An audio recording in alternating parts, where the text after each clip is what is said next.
यूं तो बनारस घाट अपनी खूबसूरती के लिए बहुत प्रचलित है, पर घाट के किनारे कई राज लिए बैठे हैं। ये कहानी शुरू होती है बनारस के घाट के पास बने ममता निवास से, जहाँ प्रिया लाल जोड़े में ममता के घर उसकी बहू बनकर आती है। आओ आओ बहू, घर को अपने पैरों से पवित्र करो। ममता घर की दहलीज पार कर ही रही होती है कि अचानक एक बहुत गंदी सी बास पूरे घर में फैल जाती है।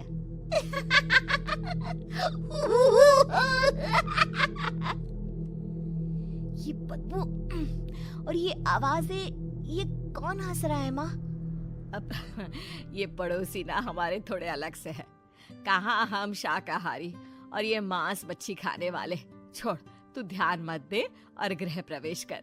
और हाँ बहू, अपनी सास की एक बात हमेशा याद रखना, इन पड़ोसियों से तो कभी बात नहीं करेगी। अच्छे लोग नहीं है ये। अपनी सास की ये बात मानेगी ना बेटा? हाँ माँ, जो आपकी मर्जी, मैं उनसे बात नहीं करूंगी। अगले दिन प्रिया अपनी पहली रसोई बनाने रसोई घर में जाती है। ये छोटी बात तो नाक में जा रही है। एक काम करती हूँ, खिड़की खोल देती हूँ। प्रिया खिड़की खोलने जाती है। इतने जाले, लगता है इस खिड़की को कभी खोला ही नहीं गया। पर ऐसा क्यों? ओह, नॉन वेज की स्मेल आती होगी ना। 2 मिनट के लिए खोल लेती हूँ, फिर बंद कर दूंगी। प्रिया खिड़की खोलती है। खिड़की खोलते ही उसकी नजर सामने वाले घर की खिड़की पर पड़ती है, जहाँ एक लड़की खड़ी होती है। हाथों में मेहंदी, लाल रंग की साड़ी, बिल्कुल सजी धजी, मानो प्रिया की तरह ही वो भी नई नवेली बहू हो। वो प्रिया को देखकर मुस्कुराती है।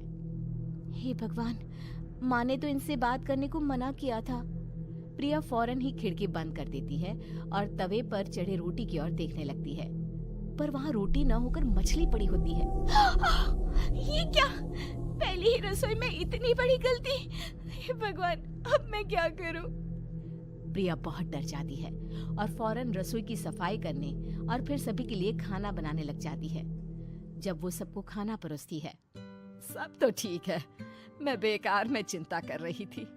हे भगवान, ऐसे ही बस अपनी कृपा बनाए रखना। रात के वक्त जब सब सो रहे होते हैं, तब प्रिया को पायल की आवाज सुनाई देती है, जिससे उसकी आंख खुल जाती है। ये पायल की आवाज कहाँ से आ रही है?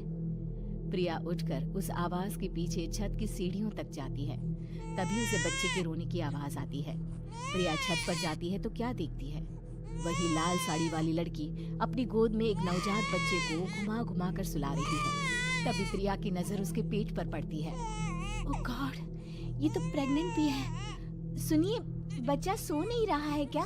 मैं कुछ मदद करूं? नहीं नहीं, आपके घर वालों को अच्छा नहीं लगेगा, मैं संभाल लूंगी। स्नेहा की गोद से बच्चा हाथ मारकर प्रिया की गोद में आने को छटपटाने लगता है। दोनों घर अगल बगल में बने होने के कारण प्रिया उस बच्चे को गोद में ले लेती है। प्रिया के पास आते ही वो सो जाता है। बच्चे का वो स्पर्श रात भर प्रिया भूल नहीं पाती और अगली सुबह वो छत पर कपड़े सुखा रही होती है। तभी उसे एक औरत इशारा करके बुलाती है। स्नेहा कह रही थी बाबू तुम्हारी गोद में आते ही सो गया। मैं गौरी, स्नेहा की माँ हूँ। बहू, घर आना, बाबू को खिला भी लेना। शाम को जब घर पर कोई नहीं रहता, बच्चे से मिलने के लिए प्रिया छिपकर अपनी पड़ोसन के घर चली जाती है और कुछ देर बच्चे को खिलाकर वापस लौट आती है। इसके कुछ दिन बाद ही प्रिया को पता चलता है कि वो माँ बनने वाली है। ममता की खुशी का ठिकाना नहीं रहता।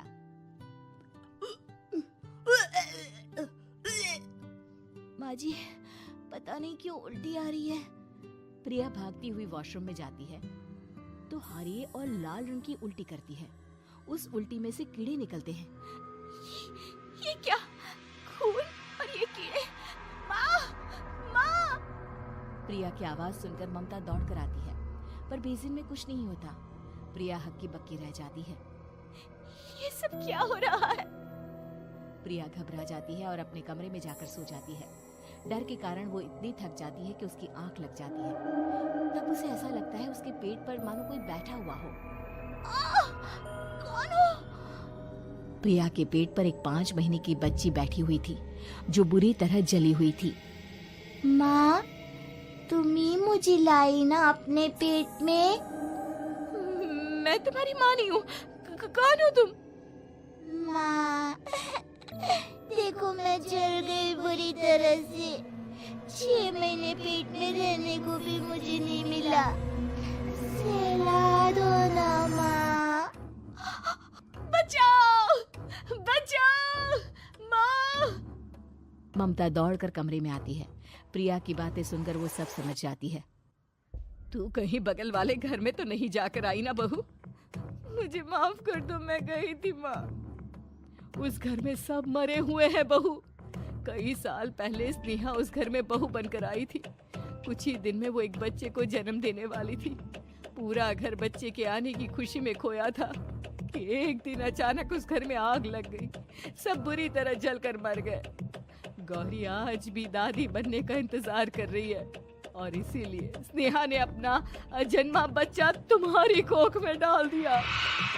ममता ये कह रही होती है कि पीछे से उसके पैरों को एक बच्चा पकड़ लेता है। दादी, दादी। माँ, स्नेहा की गोद में यही बच्चा था। ये बच्चा कौन है फिर?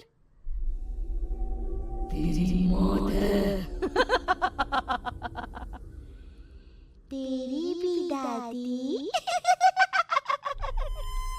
जिस चीज का ममता को डर था वही हो गया।